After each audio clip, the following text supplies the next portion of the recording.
A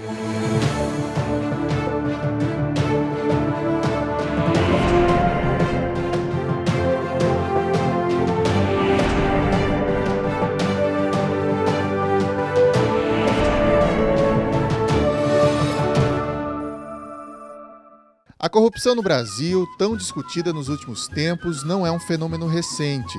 Até mesmo a literatura de cordel registra atitudes do cotidiano brasileiro do início do século passado que até poderiam estar se referindo aos dias atuais.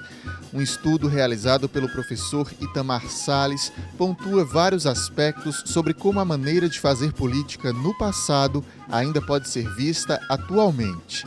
Nosso convidado é mestre em Literatura e Interculturalidade pela UEPB e doutor em Ciências Sociais pela UFCG.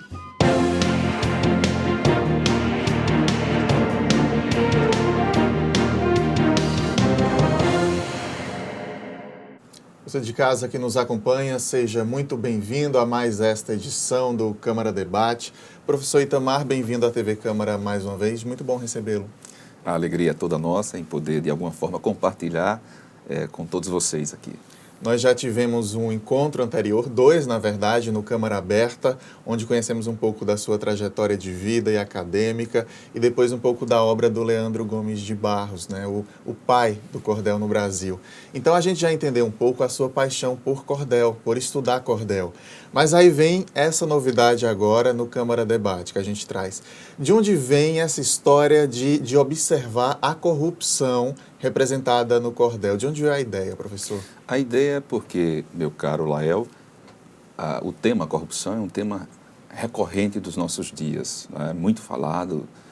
Hoje, em todas as esquinas, o que se fala é de corrupção. Então, nós achamos que seria importante ressaltar, refletir sobre a corrupção, a origem dela, como ela, as características que ela tem, né? Como ela se processa e quais os resultados de suas práticas, tentando justamente mostrar que a corrupção não é algo restrito dos políticos. Então, a literatura de cordel nos propiciou estudarmos, pesquisarmos e vermos que a corrupção, ela não é dos nossos dias. Ela começa de muito tempo atrás.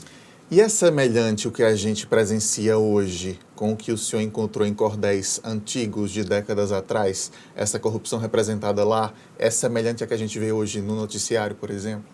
É incrível, Lael, nós observarmos porque a literatura de cordel ela é do século XIX, quando Leandro Gomes de Barros começa a resgatar, a narrar nos seus folhetos várias temáticas, entre as quais a política.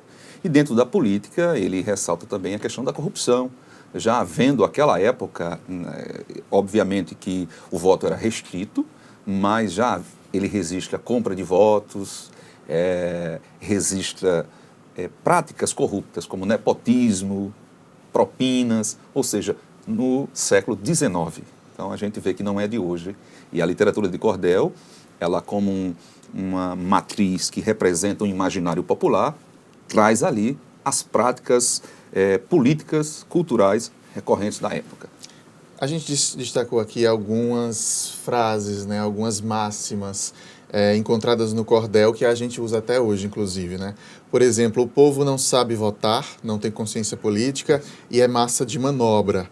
Ou então outra frase também que é muito utilizada, todo político é corrupto. Todo mundo fala isso em algum momento, né? Isso de fato está registrado lá atrás, nesses cordéis. Exatamente, incrível, né? Desde o século XIX, esse discurso ele vem repassando de geração em geração. Inclusive, esse discurso, estudando a teoria sobre a corrupção, etc. e tal, a gente vê que o Bolivar Lamonnier, ele destaca que na nossa sociedade, desde o século XIX, se instalou o chamado discurso pirrônico. Pirrônico, que o que é o discurso pirrônico? É um discurso pessimista em relação à política, que vai justamente cair naquilo que você falou. Todo político é corrupto, o povo é massa de manobra, o povo não sabe votar, só entra na política quem é sujo, para se sujar mais ainda. Então, isso, infelizmente, faz parte da teoria. Dentro da teoria, isso é uma constante. Mas isso não corresponde à verdade. Mas isso está escrito nos folhetos, resgatado até o dia de hoje. E esses poetas acabam se tornando uma voz nesse período e uma forma de chegar todo esse tema, toda essa discussão a uma parcela da população que talvez não chegasse de outra maneira, não chegasse pelos jornais, não chegasse pelo rádio, mas chegava pelo cordel. Teve essa função? Teve sim. O cordel, durante algum tempo, ele cumpriu a função de um jornal, né, um jornal popular, porque no início do século XIX, obviamente, até o final, não havia imprensas. Depois foi que vieram as imprensas. Então, as primeiras imprensas que vieram, que foram publicar jornais, o jornal era restrito a uma elite que consumia, né? Até porque havia um grande número de analfabetos no país. Então, a literatura de cordel era um meio popular, onde o poeta se colocava como um porta-voz, como um mediador.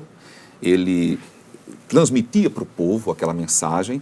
E o que é interessante é que, quando a gente estuda profundamente a literatura de cordel, a gente vê que havia uma certa profundidade, havia um envolvimento, um engajamento do poeta popular no intuito de trazer uma certa consciência política para o povo que consumia aquela literatura. Porque sempre se pensou no senso comum, a literatura de cordel é só para divertir, a literatura de cordel é só superficialidade, mas se nós estudarmos profundamente, a gente vai encontrar várias verdades que foram ditas de forma bem-humorada, ironizando, mas que tinham um objetivo de dizer certas verdades.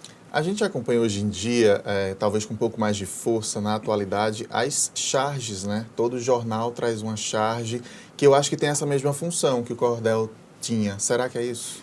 Perfeitamente, porque a charge, ela nada mais é do que um humor político, né? É uma forma de você, de forma caricaturizar o momento político do país. Então, a literatura de cordel, ela também tinha essa função, né, guardada as devidas proporções, porque, de certa forma, ela trazia os fatos políticos na linguagem popular, né, e, às vezes, numa linguagem jocosa, para levar as pessoas a serem atraídos pelo que estava sendo dito, que estava sendo pauta no momento. Mas sempre vale salientar, meu caro Lael, que havia um objetivo. O poeta, ele utilizava-se da ironia, do sarcasmo, da brincadeira, do bom humor, mas sempre querendo levar uma mensagem mais séria que estava por trás daquilo ali. A gente tem algumas charges aí, vou pedir para a diretora soltar, para a gente dar uma olhada. Ali tem um diálogo: você é o político safado que adora gastar o dinheiro do povo. E a resposta do político foi: isso mesmo, e você é o burro que vai votar em mim novamente. E aí o recado: gente, vamos abrir o olho. Tem ali também uma grande porca, seria isso, né, com vários porquinhos que seriam os partidos políticos, né, cada um querendo sua parcela ali na história. Tem o que mais aí? Tem um cidadão praticando várias situações de corrupção e no final, ele lendo o jornal, ele pergunta: de onde sai tanto político safado, né?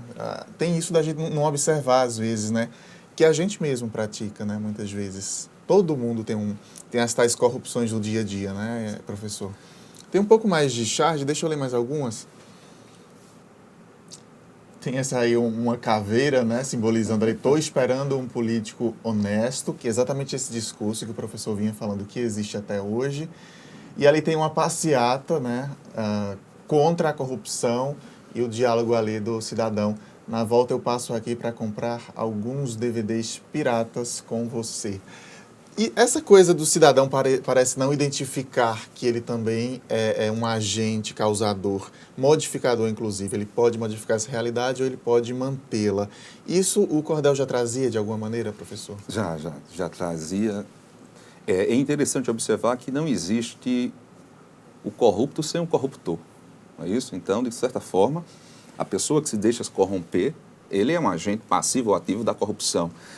Meu caro Lael, a corrupção, ele é um fenômeno social que não é restrito ao Brasil. É outra inverdade que se diz. Parece até que o Brasil, aqui é tudo corrupção. Isso também não é verdade e que é restrito ao Brasil. Não, a corrupção, infelizmente, ela existe em todos os países. Agora, obviamente, algo que precisa ser dito é que ela não é restrita à classe política. Em todas as classes sociais, em todos os âmbitos profissionais, Em onde você pensar, na educação, na saúde, na justiça, no legislativo, no executivo, em qualquer segmento social ou em qualquer profissão, nós vamos, infelizmente, encontrar prática de corrupção, prática de atos delituosos, atos que ferem a ética. Então, isso, estudando na teoria da cultura política, nós vemos que o nosso país, infelizmente, desde a sua origem, na sua colonização, que aqui se vivenciou práticas de corrupção. Então, na verdade, essa corrupção que nós temos hoje, que é muito realçada com relação aos políticos, é interessante observar que o político ele não é um extraterrestre, ele não é um alienígena que ele caiu aqui, ele é formado nessa sociedade, ele é produto da sociedade. Obviamente que ele está em destaque, ele é o vidraça da vez, mas infelizmente o corrupto está lá porque alguém o elegeu, alguém que muitas vezes vendeu-se, né, vendeu a sua consciência para eleger. Então, deixo claro que a literatura de cordel, a teoria com relação à corrupção, ela vem desde os primórdios da colonização do Brasil. A gente vai explorar mais isso ainda aqui no programa e eu vou começar a destacar alguns pontos, né, que o senhor identificou no cordel. Uma das características da cultura política consiste em culpar os governos antecessores. A gente também escuta esse discurso até hoje e tem registros no cordel, né? É interessante observar, né, que hoje nós chamamos de a política do retrovisor. O governante, o político da vez, ele está governando e sempre debitando o crédito, né, debitando o crédito de não poder fazer nada porque pegou o Estado quebrado, pegou a prefeitura quebrada, etc. e tal. Ou seja, sempre olhando para trás, justificando a sua inoperância, muitas vezes, pelos os políticos que o antecederam. Então, esse discurso, ele está presente desde o século XIX. Nós temos o folheto de Leandro Gomes de Barros, onde ele destaca no folheto promessas de governo, né? Aliás, no Panelas que Muito Mexem, o guisado da política, ele destaca lá, esse folheto é de 1909, meu caro Lael. Veja só, em 1909, o poeta popular já identificava essa prática, já existia naquela época, por isso que ele vem dar essa ênfase no seu folheto, que existe nos dias atuais. Então, tem até um verso, pois não. Tem um trechinho aqui, o senhor pode recitar para a gente? Se tiver, eu vou recitar então, tá mais fácil para mim. Estou com ele aqui já. Dá, por favor, então. Pois não. Veja aqui. Então, o folheto, que só ratificando, que é de 1915, do Leandro Gomes de Barros, que é Panelas que Muito Mexem. Aí um dos versos ele diz aqui: e ninguém pode entender o juízo que se faz. Um dia ela estava insolsa, Nilo botou sal demais, Hermes botou água e diz, o erro já vem de trás. Né? E uma referência, permita-me, Lael, ao Nilo Peçanha, presidente da República, e o Hermes da Fonseca, né? Naquela época. Chega-se numa conclusão que a gente não mudou a nossa forma de fazer política? Está dando no mesmo há 100 anos? Desse registro para hoje são 100 anos. Exato.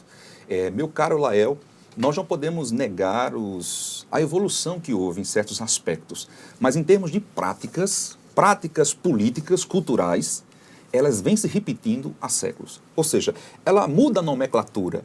Nós vivemos um tempo do coronelismo, tá? Onde, pela força das armas, as pessoas votavam em determinado candidato do coronel, né? Que utilizava-se do também cabo eleitoral, essa nomenclatura coronel, cabo eleitoral militarizada, da época do coronelismo no Brasil, e a gente sabe no que deu esse tipo de eleição. Então, hoje em dia existe essa prática? Não existe na mesma forma, obviamente, mas ela tem uma nova roupagem. Então, a gente pode dizer que certas práticas políticas que ocorriam no início do século XIX, elas se repetem nos dias de hoje com roupagem diferente. Ou seja, nós precisamos, meu caro Lael, evoluir na questão nós precisamos amadurecer na questão da política para vermos o que precisamos fazer para mudar essa realidade hoje. Vou destacar aqui novamente um dos tópicos que o professor traz no trabalho dele de pesquisa, que é o seguinte, a representação das diretas já na literatura de cordel. Quer dizer, de fato funcionava como uma espécie de jornal mesmo, né? Tinha o que era notícia na época, digamos assim. Perfeitamente. Houve, meu caro Lael, durante a ditadura militar, no período de 1964 a 1985, houve um certo silêncio por parte dos poetas populares, porque havia censura, né? Houveram muitos poetas engajados na luta contra a ditadura, que tiveram seus folhetos caçados também. Mas, no ano de 1984, já no finalzinho da ditadura, alguns poetas populares, muitos deles paraibanos, começaram a produzir folhetos, justamente chamando a população para o direito de votar, para as diretas já, para a participação política de forma geral. E houveram muitos, a gente até dentro da literatura popular, no estudo, a gente diz que houve um renascimento da literatura de cordel, da literatura popular em versos nessa época, porque a produção de folhetos foi muito grande. Principalmente de poetas da Paraíba. É bom que se destaque isso, que esses poetas paraibanos, com a produção deles que é espalhada por todo o Brasil, também tiveram a sua contribuição no intuito de pôr fim à ditadura e trazer de volta a democracia. Bacana, vou chamar um intervalo aqui rapidinho. Na sequência, então, a gente continua discutindo e aprendendo um pouco mais sobre o que o cordel traz sobre essas temáticas envolvendo política e corrupção. Até já.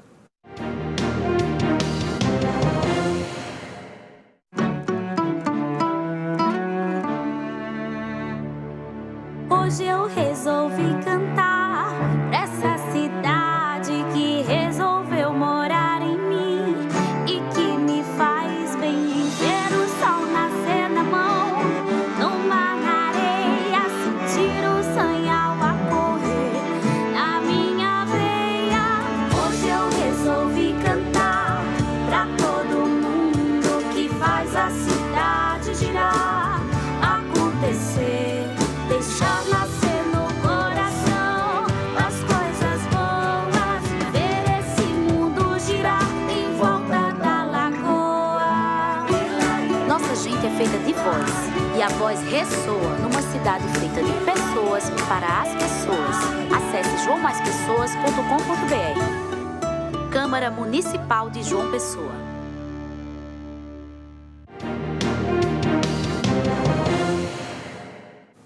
O Câmara Debate está de volta, hoje recebendo o professor doutor Itamar Salles, que realizou um estudo sobre a corrupção, como a corrupção está representada na literatura de cordel. Essa pesquisa fez com que o professor chegasse a algumas conclusões sobre a população, como a população encara esse mal, que continua sendo atual, né, na nossa sociedade. E a gente vai entender um pouco mais neste bloco. E a gente volta falando o seguinte, professor, no intervalo a gente estava falando do tal jeitinho brasileiro, né? Que até hoje a gente usa essa expressão, inclusive. Também já se encontrava no cordel? Também já se encontrava no cordel. É interessante observar mais uma vez que todas as práticas políticas correntes nos dias atuais, elas eram também correntes naquela época, desde aquela época, né? Guardando as devidas proporções e levando em consideração a restrição ao voto que existia na época. E, inclusive, meu caro Lael, o historiador Sérgio Buarque de Holanda, no livro Raízes do Brasil, ele tentando interpretar a sociedade brasileira, ele lançou uma tese que é chamada a tese do homem cordial, onde se diz que o brasileiro ele é mais tendencioso a usar o coração, o sentimento, né? A cordialidade vem do cardio, do coração, do que a razão, do que usar a lei. E isso é algo negativo, né? Nós, de uma forma sentimental, a gente tem que agir pelo coração, mas esse aspecto aqui do coração é um aspecto negativo, ou seja, você age com o coração burlando a lei. Então, isso é algo negativo. Então, aí está uma das origens da corrupção no Brasil, o famoso jeitinho brasileiro. Quando se tem um impedimento legal de fazer alguma coisa, mas será que não tem uma outra forma, um jeitinho? E essa forma do jeitinho brasileiro, ela se verifica em tentar resolver uma questão que burla a lei ou desvia pelo aspecto legal, ou então tem um outro aspecto que é aquela que a pessoa chega diante de esbarra em algum impedimento e ele diz assim, você sabe com quem está falando? Essa é outra nuance, é outro aspecto do jeitinho brasileiro. É achar que ele é mais igual do que os outros.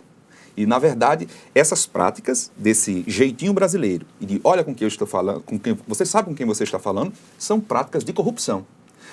Meu caro Lael, um aluno que cola na prova, que copia as respostas do seu colega na tarefa de casa, alguém que fura fila, alguém que que não paga os seus impostos, alguém que transgride as leis de forma geral, ele é um corrupto. Ele está praticando a corrupção. E aí é que está uma questão muito séria. Como é que eu, que estou burlando a lei, que moral eu tenho para chamar o outro de ladrão, de corrupto? O corrupto é sempre o outro.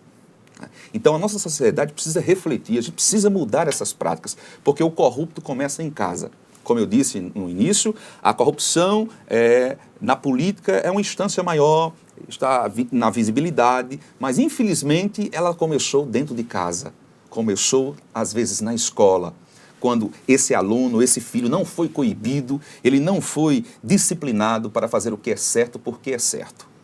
E essas situações que o senhor se refere, professor, muitas vezes a sociedade tem isso como a pessoa que é esperta, que é inteligente. Exato. Atribui até, né, adjetivos positivos. É alguém que sabe se virar, que dá um jeitinho brasileiro, que sabe viver. Isso é muito negativo, né? A gente passa a admitir corrupções, a achar normal no dia a dia corrupção, né? É verdade, a gente passa a tolerar a corrupção, ver ela como algo normal, como algo da sociedade, normativo. Então, as pessoas de forma geral, isso não é errado, eu estou tentando ajeitar, eu estou tentando consertar, eu estou tentando viver aqui nessa situação. Mas realmente algo terrível, danoso. Mas, como você falou, é tido como algo normal. Isso é uma malandragem, o jeitinho brasileiro é uma malandragem para burlar a lei, para fazer algo que não é permitido, que não deve ser feito. A diferença que tem, por exemplo, em sistemas de política, de democracias europeias para o nosso, por exemplo, é justamente isso. Ou seja, você não vai ver, como vê aqui no Brasil, essas práticas, porque as pessoas, de forma geral, desde a escola, desde as famílias, elas são formadas para fazer o que é certo porque é certo, a questão de ética. Então, aqui no Brasil, infelizmente, nós, enquanto cidadãos, nossas escolas, nós, pais, temos falhado na educação dos nossos filhos, temos dado um mau exemplo, porque o ditado diz assim que a palavra convence, mas o exemplo arrasta, meu caro Lael. Então, eu preciso que nós, enquanto sociedade, enquanto cidadãos, possamos dar um bom exemplo para os nossos filhos, para os nossos amigos, para as pessoas em geral. E tem mais uma coisa. Não, mas os outros todo mundo faz. É outra coisa também. Mas, olha, todo mundo está fazendo errado, todo mundo está tirando vantagem, né, dando um jeitinho. Por que eu não vou fazer também? Olha, tem uma máxima bíblica que eu acho muito bonita, no livro de Êxodo, onde Deus diz ali, não seguirás a multidão para fazeres o que é errado. Se todo mundo estiver errado, você deve fazer o que é certo, porque é certo. É uma questão de princípio, uma questão da verdade. E não ir com Maria vai com as outras, porque todos estão fazendo. Não é isso, Lael? E a sua pesquisa acaba mostrando que a gente precisa fazer isso já faz um monte de tempo e não tem feito, né? O que o senhor traz aí nos cordéis, né? Há registros de fato que isso está na nossa sociedade desde lá de trás. Registros na literatura, inclusive, pelo que a gente vem aprendendo aqui. Vou destacar mais um ponto, professor, da sua pesquisa, mercantilização do voto. O senhor percebeu ali que a população repudia, mas tolera, é isso? Perfeitamente. É contraditório até, né? Perfeitamente. Ou seja, se você fizer uma pesquisa, se você sair em campo entrevistando as pessoas, elas vão sempre dizer que são contrárias à venda do voto. Não, está errado, não deve vender o voto. Não, que é isso, a gente tem que votar por consciência. Mas, contraditoriamente, essas mesmas pessoas, elas vendem o voto. Não, olha, o que é que o tal político está nos dando? É a moeda de troca, né? Então ele usa desse subterfúgio, dessa estratégia para tirar alguma coisa do político. Não deixa de ser uma esperteza, obviamente, mas esse não é o caminho correto. O vereador, por exemplo, ele é um legislador. O vereador ele não é eleito para dar as coisas às pessoas, é para legislar em favor da população. É para isso que ele é eleito. Então, há uma inversão de valores. As pessoas acham que alguém mandatário do poder, ele tem que dar. É outra questão também que nós vimos nos folhetos, essa visão de que o Estado, enquanto aparelho institucional, meu caro Lael, ele é responsável pelas mazelas e pela salvação do país. Ou seja, você, de repente, nesse momento que nós estamos vivendo na política brasileira, toda a corrupção é colocada em um grupo, em um determinado partido, em uma determinada pessoa, como se isso fosse de agora. Ou seja, como se, olha, se nós mudarmos tal pessoa, vai mudar tudo. É outra coisa que nós achamos nos folhetos. É como se fosse um herói. Um herói, um salvador da pátria. Perfeitamente. E, essa vertente de se pensar a política salvacionista, ou seja, como tendo um salvador da pátria, etc. e tal, vem de muito tempo. Na história do Brasil, isso tem raízes ibéricas. Porque os portugueses têm um mito que eles achavam que São Sebastião, o rei Sebastião, que hoje é considerado santo para os portugueses, ele que morreu em uma das guerras nas cruzadas contra os árabes, aí os portugueses acreditavam que um dia Sebastião voltaria para trazer de novo o grande reinado no auge, os tempos áureos do reinado de Portugal. Então, isso veio para o Brasil, os portugueses vieram para o Brasil, e esse mito, inclusive, existe no Brasil, o mito do sebastianismo. Então, esse mito do sebastianismo, ele é a origem desse mito que há no Brasil de que um político vai salvar o Brasil. Então, as pessoas colocam toda a esperança, muitas vezes abrem mão de sua responsabilidade individual e colocam no outro. Não, esse aí que vai ter que mudar o país. Né? Então, isso é um problema sério, porque as pessoas têm uma máxima que diz, olha, eu farei a minha parte quando o Estado fizer a dele. Mas nós cidadãos, nós somos o povo, nós somos o Brasil. Então, nós temos que fazer a nossa parte. O Estado tem a parte dele, mas nós temos a nossa parte. Eu não tenho que esperar que o Estado faça, eu farei a minha e cobrarei para que o Estado faça a dele, porque é o meu dever como cidadão cobrar para que a lei seja cumprida.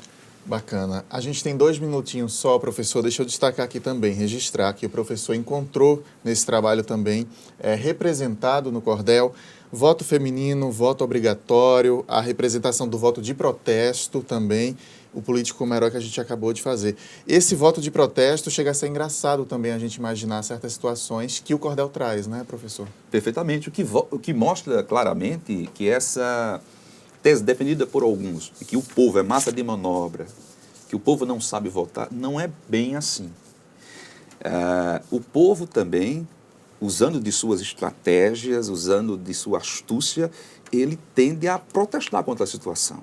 Ele mostra, o povo sabe das coisas também. Que situações o cordel traz? Por exemplo, no Rio de Janeiro, no ano de 1955, houve uma eleição onde uma rinoceronte foi eleita, cacareco. Inclusive, hoje em dia, as pessoas atribuem esse termo cacareco a um político que não consegue muitos votos. É um cacareco, não vou votar num cacareco, é porque ele não vai ganhar, etc e tal. Só que cacareco, a rinoceronte fêmea, ela foi eleita com a maioria dos votos no estado de São Paulo. Obviamente que ela não assumiu o cargo, mas ela foi eleita. Tivemos também no Rio de Janeiro o macaco Tião. Tivemos aqui próximo, no estado de Pernambuco, em Jaboatão dos Guararapes, o bode cheiroso, que foi registrado em folhetos. Todos esses casos foram registrados em folhetos, onde os poetas mostravam essa realidade. E aproveitavam justamente do folheto para mostrar que, no folheto, eles dizem que o povo, insatisfeito com a prática dos políticos, resolveram votar como opção em um animal para salvar a política da época. Professor, o assunto é ótimo, a gente ficaria o dia inteiro aqui. Aproveito para lhe perguntar, deve virar livro em breve para chegar a todo mundo que estiver interessado em acompanhar a sua pesquisa? Meu caro Lael, esse é um sonho, né? Eu pretendo justamente, o título da nossa tese foi justamente Panelas que muitos mexem, o guisado da cultura política do Brasil, né? À luz da literatura de cordel. Então, pretendo sim, é um sonho, porque eu acho que é importante que a sociedade, de forma geral, reflita sobre isso. Porque existem muitas práticas que é necessário que nós, brasileiros, nós, paraibanos, reflitamos e venhamos a mudar. E tudo começa em casa, começa na escola, e aí vai se ampliando em todos os campos para que nós possamos... Eu creio, Lael, que é possível mudar essa mentalidade política, é possível mudar esse país, o nosso Estado, etc. e tal, mas é preciso a participação de todos. Né? Bacana. Isso é importante. Recado dado, e volte aqui para lançar o livro, que eu tenho certeza que vai sair. Muito obrigado pela presença mais uma vez, professor. Eu é que agradeço e desejo que todos sejam felizes neste final de ano, né? Um Feliz Natal a todos e um próspero Ano Novo é o que eu desejo a todos vocês que fazem esta TV maravilhosa. Muito obrigado. Muito obrigado também, igualmente, para o senhor. E eu registro que esse é o nosso último Câmara Debate de 2015. Muito obrigado a você que nos acompanhou durante todo o ano. É muito bom ter você com a gente. O programa volta em 2016 com edições inéditas e até lá você pode rever qualquer discussão feita aqui por meio do nosso canal no YouTube, o TV Câmara JP. A nossa página no Facebook também tem esse endereço, TV Câmara JP. Um ótimo fim de ano a todos, que seja de muita saúde e paz, que 2016 seja assim também, e a gente se vê.